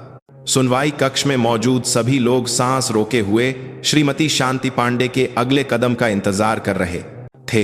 हर कोई जानता था कि उनके मुंह से निकला एक एक शब्द इस लंबी और क्रूर सुनवाई के अंत का प्रतीक होगा। श्रीमती शांति पांडे ने अपना हाथ नीचे किए बिना धीमी और कमजोर आवाज में बोलना शुरू किया। उनकी आवाज में इतना गहरा दुहक था कि वह बिना माइक्रोफोन के भी पूरे सुनवाई कक्ष में गूंज रही थी। उठिए, उन्होंने विक्रम से कहा। कब तक ऐसे जमीन पर बैठे रहेंगे? मेरा बेटा आपकी वजह से 20 सालों से उस ठंडी जमीन में लेटा हुआ है और आप अब कुछ आंसू बहाकर सब कुछ धो देना चाहते हैं? उनकी आवाज में शिकायत थी, लेकिन तीखी आलोचना के बजाय गहरी निराशा और दुहक ज्यादा महसूस हो रहा था। मैंने आपसे नफरत की, मेरे बेटे को मारने वाले आपसे और इस दुनिया से जिसने सच्चाई को दफन कर दिया। मैंने जीवन भर नफरत की। हर रात मैंने प्रार्थना की कि आप भी मेरे बेटे की तरह दर्द में मरे। उनका एक एक शब्द विक्रम के दिल में खंजर की तरह चुभ रहा था। वह चाहता था कि वह उसे थप्पड़ मार दे। शायद शारीरिक दर्द इस भयानक मानसिक पीड़ा को थोड़ा कम कर सकता, लेकिन आज आपको टूटते हुए देखकर वह भावना गायब हो रही है। आप भी अपने झूठ और अपराध बोध के बीच 20 सालों से नर्क में जी रहे होंगे। आप मेरे बेटे के हथियारे होने के साथ साथ खुद को बर्बाद करने वाले एक दयनीय इंसान भी हैं। श्रीमती शांति पांडे ने कुछ देर सांस ली। उनकी आंखों से आंसू की एक बूंद बहकर उनके खुरदुरे हाथ पर गिर गई। क्या आप जानते हैं कि मेरे बेटे ने अपने आखिरी खत में क्या लिखा था?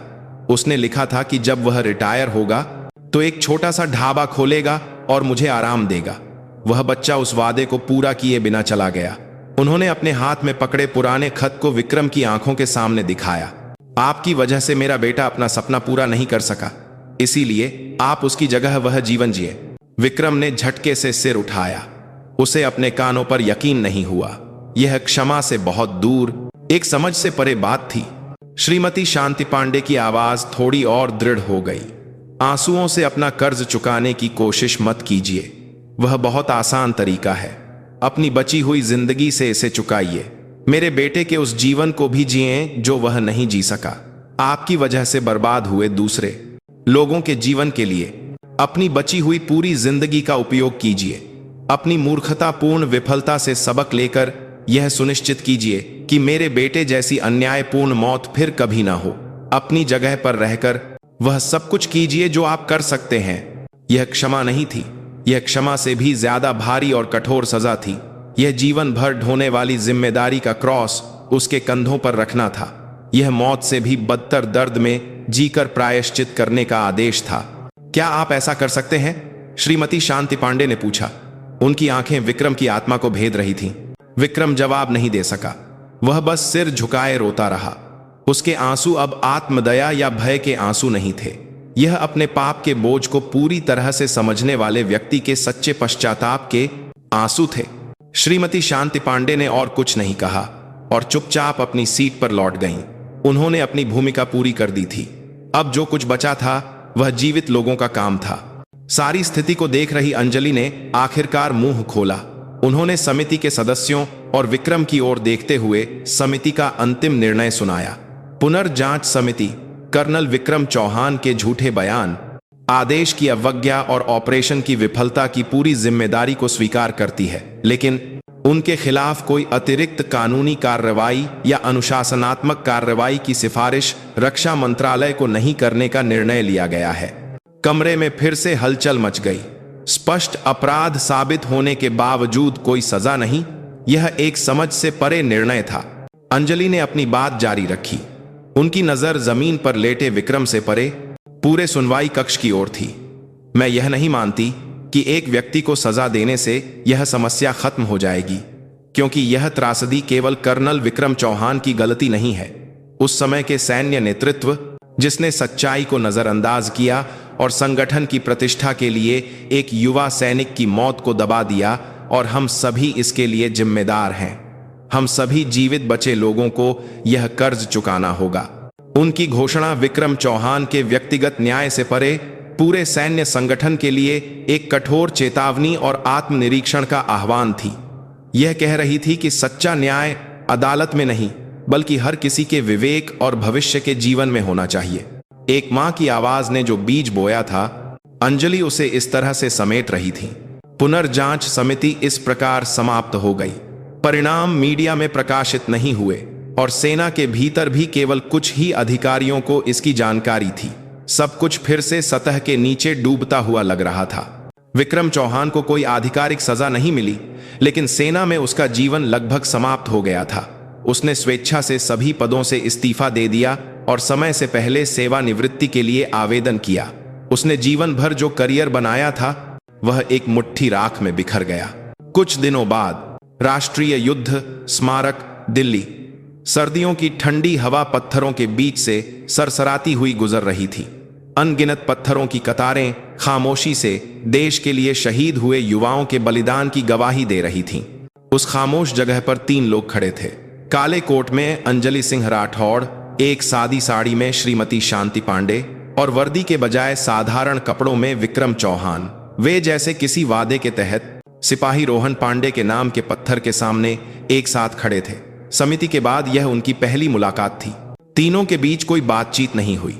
शायद उनकी भावनाओं को व्यक्त करने के लिए इंसानी भाषा बहुत अधूरी और कच्ची थी। केवल पत्थर पर खुदे 6 शब्द सिपाही रोहन पांडे उन्हें एक साथ जोड़ रहे थे। सबसे पहले खामोशी श्रीमती शांति पांडे ने तोड़ी।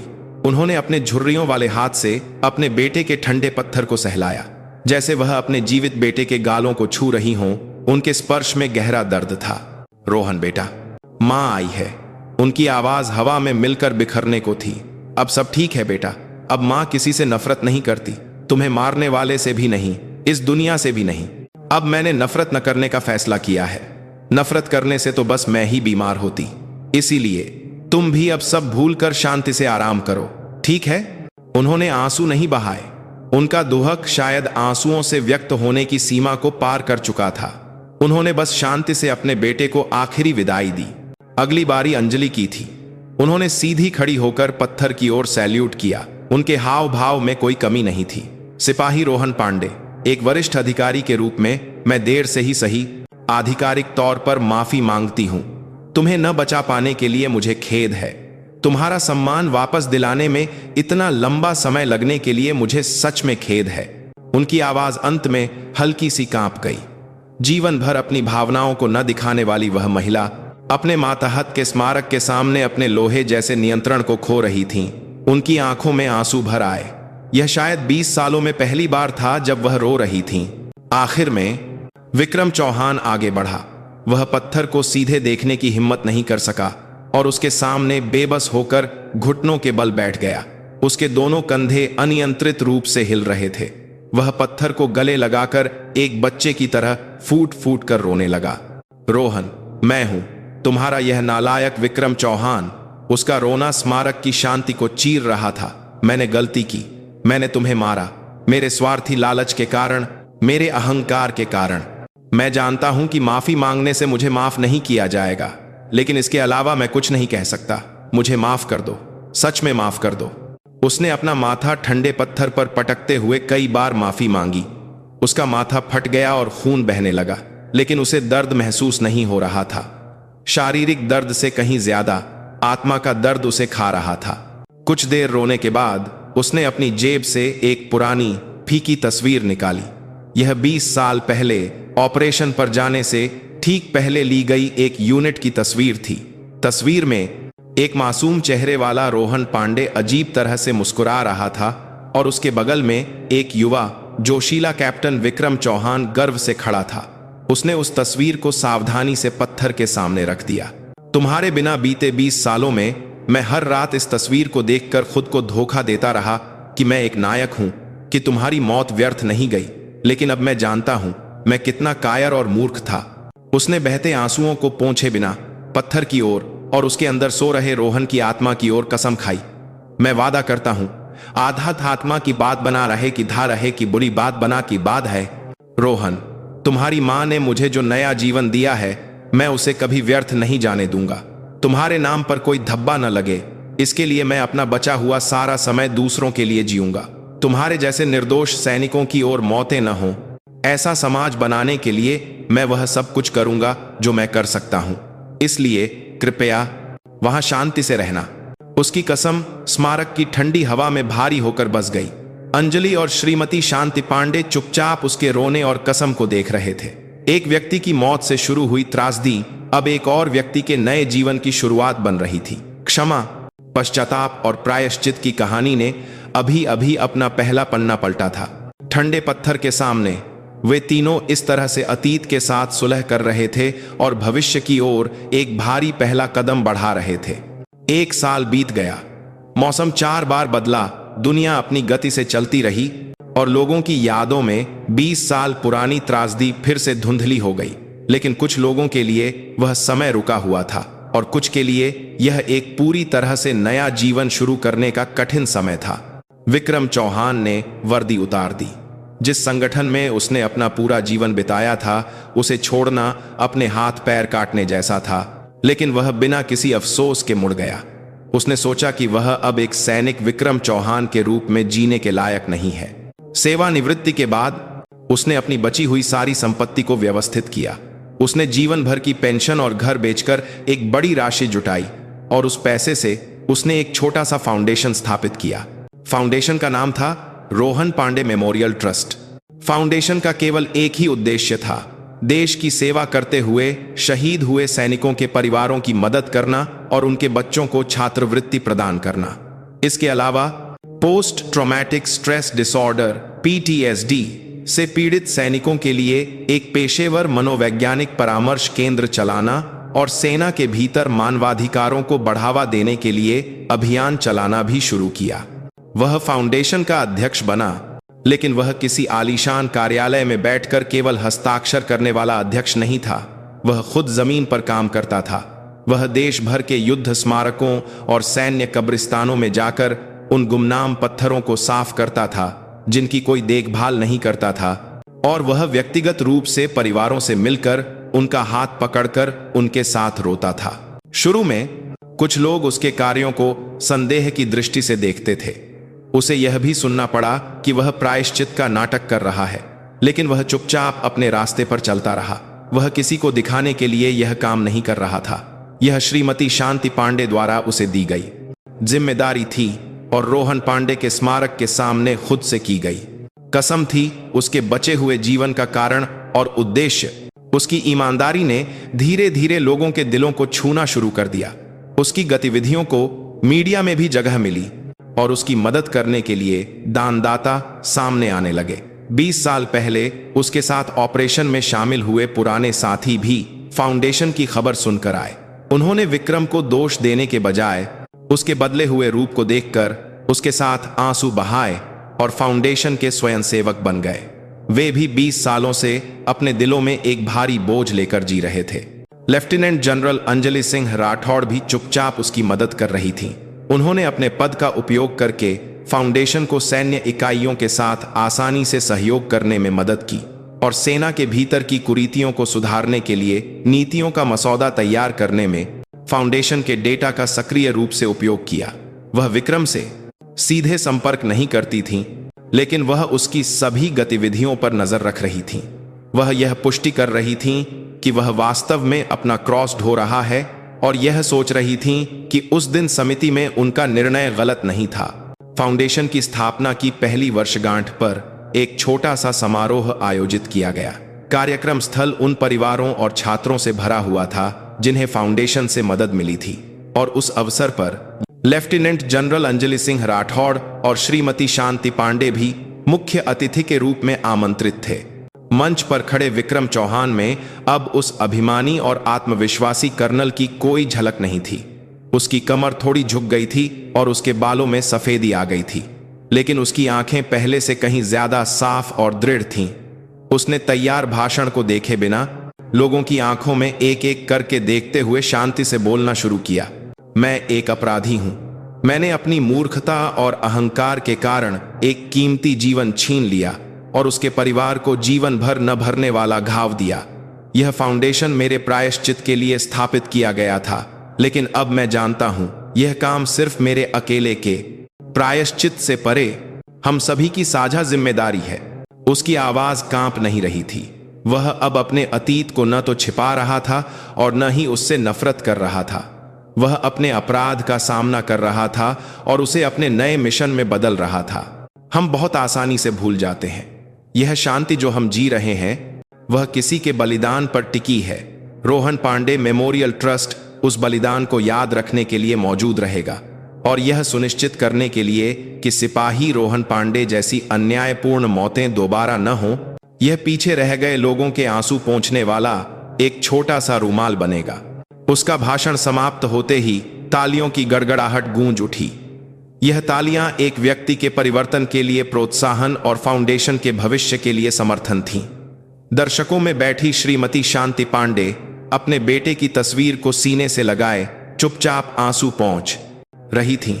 उनके आंसू अब दुहक या घृणा के आंसू नहीं थे। यह देखकर कि उनके बेटे की अन्यायपूर्ण मौत अब कई और लोगों को जीवन देने वाली आशा के बीज के रूप में खिल रही है, यह कृतज्ञता के आंसू थे। प्रायश्चित के नाम पर शुरू हुआ एक व्यक्ति का संघर्ष अब एक बड़ी गूंज बनकर दुनिया को थोड़ा थोड़ा बदल रहा था। फाउंडेशन के समारोह के बाद विक्रम चौहान अंजलि सिंह राठौड़ और श्रीमती शांति पांडे को एक शांत लाउंज में ले गया।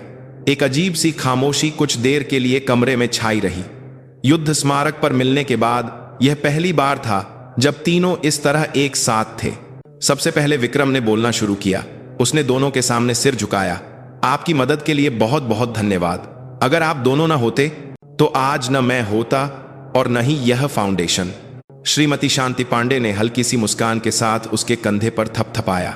सिर उठाइए अध्यक्ष जी, अब आप अपराधी नहीं बल्कि कई लोगों को आशा देने वाले एक महान व्यक्ति हैं। मेरा बेटा रोहन भी स्वर्ग में खुश हो रहा होगा। उनकी बातों से विक्रम की आंखें फिर से नम हो गईं। अंजलि का चेहरा अभी भी भावहीन था, लेकिन उनकी नजर पहले से कहीं ज्यादा नरम थी। उन्होंने मेज पर रखी फाउंडेशन की गतिविधि रिपोर्ट को देखते हुए कहा, सैन्य कर्मियों के लिए मनोवैज्ञानिक परामर्श केंद्र का संचालन, बहुत अच्छा काम कर रहे हो। हाल ही में सेना के भीतर भी सैनिकों के मानसिक स्वास्थ्य के मुद्दों पर ध्यान बढ़ा है। एक निजी फाउंडेशन द्वारा इस तरह के पेशेवर कार्यक्रम चलाना सेना के लिए भी एक बड़ी मदद है। उनकी बातें उनके सामान्य स्वभाव के विपरीत प्रशंसा और मान्यता का स्पष्ट संकेत थीं। विक्रम ने सिर हिलाते हुए कहा, अभी भी बहुत कुछ करना बाकी है।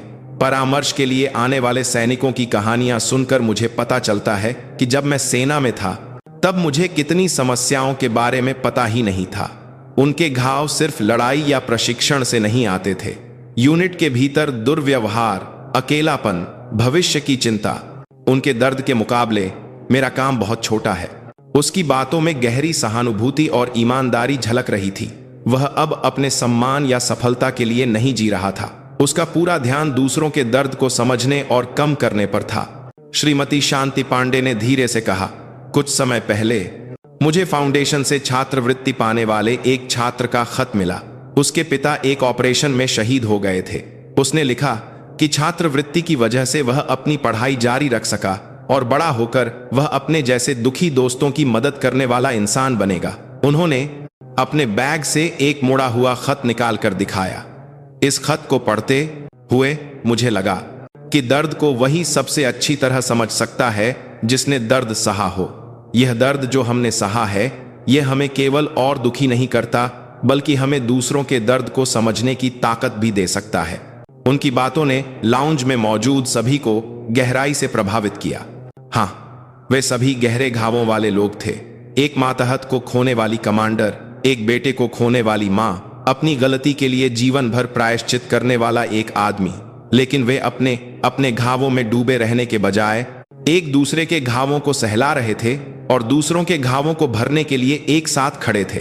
अंजलि ने खिड़की से बाहर देखते हुए धीमी आवाज में कहा, सेना एक ऐसा संगठन है जिसे हमेशा आगे बढ़ना होता है।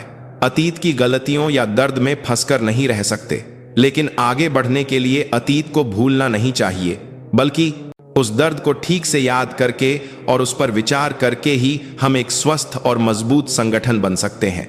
यह फाउंडेशन वही याद रखने का काम कर रहा है। उनकी नजर विक्रम पर पड़ी। ऐसे ही करते रहो अध्यक्ष चौहान, तुम्हारा रास्ता हमारी सेना का भी रास्ता है। यह अंजलि की ओर से विक्रम के लिए सबसे बड़ी प्रशंसा और क्षमा की अभिव्यक्ति थी। विक्रम और कुछ नहीं कह सका, बस सिर हिलाता रहा। उस दिन के बाद तीनों का रिश्ता एक शांत लेकिन मजबूत बंधन में विकसित हो गया। श्रीमती शांति पांडे फाउंडेशन के परिवार परामर्श कार्यक्रम में भाग लेकर अपने अनुभव साझा करती और दूसरी माताओं के दर्द को शांत करती। अंजलि सेना के भीतर सुधारों को बढ़ावा देते हुए फाउंडेशन के साथ मिलकर काम करती और विक्रम चुपचाप अपनी जगह पर रहकर प्रकाश और नमक की भूमिका निभाता रहा। एक व्यक्ति की मौत से शुरू हुई त्रासदी अब घायल आत्माओं के एक दूसरे को संभालने वाले एक उपचारात्मक समुदाय के निर्माण की एक चमत्कारी कहानी में बदल रही थी। उनका यह बंधन खून से सने अतीत को गले लगाकर आशा नामक भविष्य की ओर चुपचाप लेकिन मजबूती से आगे बढ़ रहा था। कुछ और साल बीत गए। समय की नदी में बहुत कुछ बदल गया। रोहन पांडे मेमोरियल ट्रस्ट अब सैन्य संबंधित संगठनों में सबसे विश्वसनीय और प्रभावशाली संगठनों में से एक बन गया था।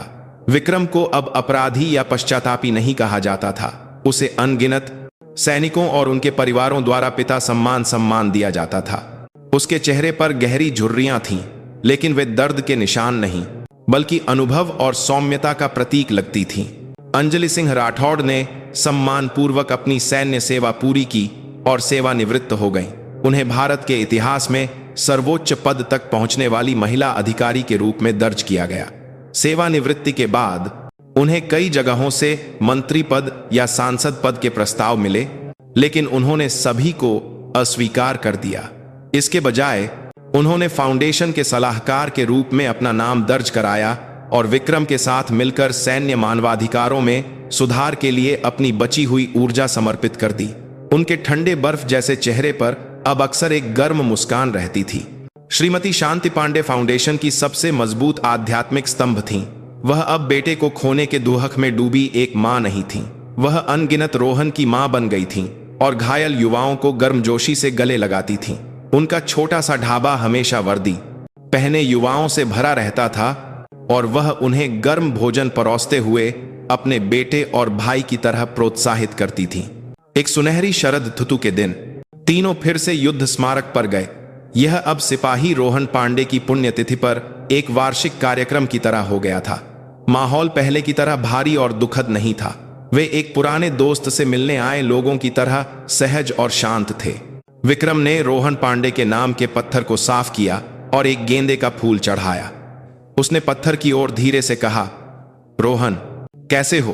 तुम्हारी वजह से बहुत से बच्चे अपने सपने पूरे कर पा रहे हैं। तुम्हारी मां की कमर में हाल ही में थोड़ा दर्द था, लेकिन अब वह ठीक है। जनरल अंजलि मैडम आजकल एक किताब लिख रही हैं, लगता है बहुत शानदार होगी। और मैं बस ठीक ठाक हूं।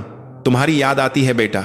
उसकी आवाज ऐसी थी जैसे वह अपने बेटे से बात कर रहा हो। 20 साल पहले जिस मुंह ने उसे मौत के घाट उतारा था, उसी मुंह से अब वह याद और हालचाल पूछ रहा था। अंजलि ने विक्रम के कंधे पर धीरे से थपथपाते हुए कहा, अब खुद को दोष देना बंद करो विक्रम, तुमने बहुत कुछ किया है। रोहन भी तुम्हें जरूर समझता होगा।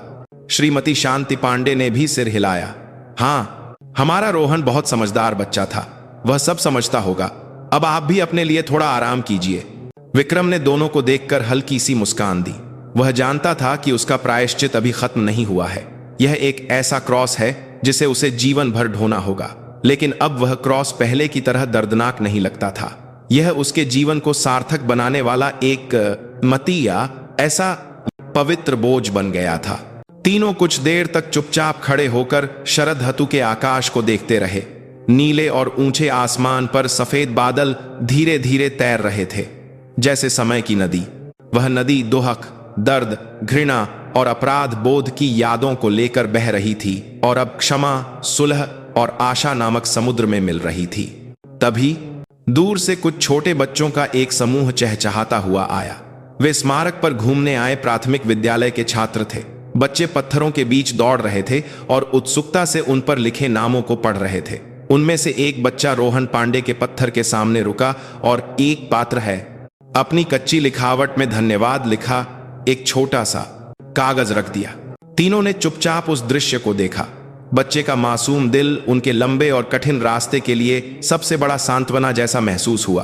अतीत इस तरह भविष्य के लिए जगह बना रहा था। रोहन पांडे की मौत व्यर्थ नहीं गई थी। उसका बलिदान अगली पीढ़ी के बच्चों के लिए युद्ध की त्रासदी को जाने बिना शांति से जीने के लिए एक छोटा सा आधार बन गया। समय की नदी को पार करके उन्होंने अंततः महसूस किया, सच्ची जीत दुश्मन को हराना नहीं, बल्कि घृणा को हराकर प्यार करना है। सच्चा सम्मान उच्च पद या शानदार पदकों में नहीं, बल्कि दूसरों के आंसू पोंछने वाले एक गुमनाम हाथ में है। वे उस सच्चाई को अपने अपने जीवन से साबित करते हुए इस तरह से एक साथ धीरे धीरे बूढ़े हो रहे थे। सूर्यास्त हो रहा था और तीनों एक साथ बैठकर लाल होते आसमान को देख रहे थे। जलता हुआ आकाश 20 साल पहले की उस दिन की आग जैसा भी लग रहा था और घायल आत्माओं द्वारा बहाए गए खून के आंसू जैसा भी। लेकिन अब वह दृश्य दर्दनाक नहीं था, बल्कि यह भव्य और सुंदर लग रहा था, जैसे सब कुछ समेटकर दिन को समाप्त करने वाला सूर्यास्त हो। उनकी लंबी और दर्दनाक कहानी भी अब एक शांतिपूर्ण अंत की ओर बढ़ रही थी। अब चले? विक्रम ने धीरे से पूछा। श्रीमती शांति पांडे और अंजलि ने चुपचाप सिर हिलाया। जैसे ही वे उठने लगे, विक्रम का मोबाइल फोन बजा। फाउंडेशन के कार्यालय से फोन था। हाँ, विक्रम चौहान बोल रहा हूं। क्या? अभी कहां है वह? विक्रम का चेहरा गंभीर हो गया।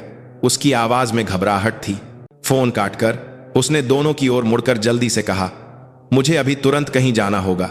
माफ करना, आप लोगों को अकेले जाना होगा। अंजलि ने उसका कंधा पकड़कर पूछा, क्या हुआ? सीमा पर एक सैनिक अपनी यूनिट छोड़कर भाग गया है।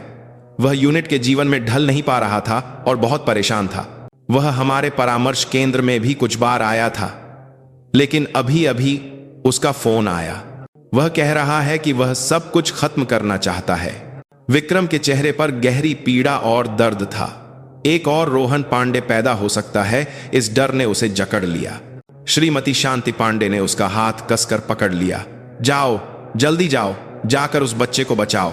अंजलि ने भी दृढ़ चेहरे से कहा, तुम्हें अकेले नहीं जाने दे सकती, मैं भी साथ चलूंगी। सेना में मेरा थोड़ा प्रभाव अभी भी बाकी है, शायद काम आ जाए। दोनों ने कोई हिचकिचाहट नहीं दिखाई। उनकी आंखें ऐसी थीं जैसे वे युद्ध में जा रहे अनुभवी सैनिक हों। विक्रम कुछ देर हिचकिचाया, फिर दृढ़ता से सिर हिलाया। यह उसकी अकेली लड़ाई नहीं थी। तीनों जल्दी से कार में बैठ गए। कार अंधेरे में डूबी सड़क पर उस सीमा की ओर दौड़ने लगी जहां एक और त्रासदी की आशंका थी। कार में विक्रम लगातार उस सैनिक से फोन पर बात करने और उसे समझाने की कोशिश कर रहा था, प्लीज कोई बेवकूफी भरा कदम मत उठाना, अभी कुछ खत्म नहीं हुआ है, हम तुम्हारी मदद करेंगे, मैं तुम्हारी बात सुनूंगा, इसलिए प्लीज। उसकी आवाज में बेबसी थी। वह सिर्फ एक भागे हुए सैनिक को बचाने नहीं जा रहा था। वह 20 साल पहले जिसे नहीं बचा सका था, उस रोहन को बचाने के लिए दौड़ रहा था। यह अतीत की गलती को न दोहराने का एक हताश प्रयास था। कहानी खत्म नहीं हुई थी। उनका प्रायश्चित, उनका मिशन अभी भी जारी था। दुनिया में अभी भी बहुत सी घायल आत्माएं थीं जिन्हें बचाया जाना था और उनका रास्ता अभी भी लंबा था। कार की खिड़की के बाहर दुनिया की रोशनियां तेजी से पीछे छूट रही थीं। उन रोशनियों को पीछे छोड़कर वे एक गहरे अंधेरे में दौड़ रहे थे, एक युवा जीवन को बचाने के लिए। उस अंधेरे के अंत में क्या इंतजार कर रहा था, कोई नहीं जानता था, लेकिन वे साथ थे। घावों से मजबूत हुआ उनका बंधन किसी भी अंधेरे से ज्यादा शक्तिशाली था। यह उनकी कहानी थी, एक व्यक्ति की मौत से शुरू होकर कई लोगों को जीवन देने वाली एक न खत्म होने वाली कहानी, जहां दुहक आशा में और निराशा उद्धार में बदल जाती है। वे इस तरह से अपने जीवन से इस दुनिया के सबसे निचले कोनों में रोशनी फैलाने वाले छोटे दीपक बनकर हमेशा जलते रहेंगे।